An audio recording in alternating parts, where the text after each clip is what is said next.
ప్రతిపక్షంలో ఉన్న వాళ్లకు అధికారం కోల్పోయినా అహంకారం దగ్గలేదు. ఇంకొక ఆయన కడుపు నిండా విషం పెట్టుకొని మూసీలో కాలుష్యం కంటే ఆయన కడుపులో విషం ఎక్కువగా కనిపిస్తుంది. ఆయన మాటల్లో, ఆయన చేతల్లో, ఆయన వ్యవహార శైలిలో. ఇప్పటికైనా ప్రజా తీర్పును గౌరవించి ప్రభుత్వం తీసుకుంటున్న నిర్ణయాలకు సహకరించి ముందుకు రావాలి. ఏదైనా మాట్లాడతాం, ఎట్లయినా మాట్లాడతాం. బర్తగించిన విధానాలతోని ప్రజల్ని ఇబ్బంది పెడతాము అని అంటే ప్రజలు ఇచ్చే తీర్పు ఈరోజు వాళ్లకు కనువిప్పు కలగాలి అని నేను అనుకుంటున్నా. ఈ ఫలితాలను చూసే అద్భుతం అనుకుంటారు. సంతోషం. ఈ అద్భుతం 2029లో కూడా జరుగుతుంది మీరు కోరుకున్నట్టే.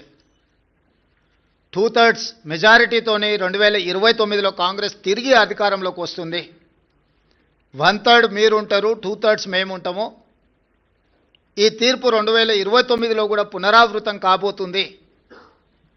ఇప్పటికైనా అహంకారం తగ్గించుకోండి, అసూయను తగ్గించుకోండి. తెలంగాణలో అమలు జరుగుతున్న సంక్షేమ అభివృద్ధి కార్యక్రమాలకు సహకరించండి. బాధ్యతాయుతమైన ప్రతిపక్షంగా వ్యవహరించండి.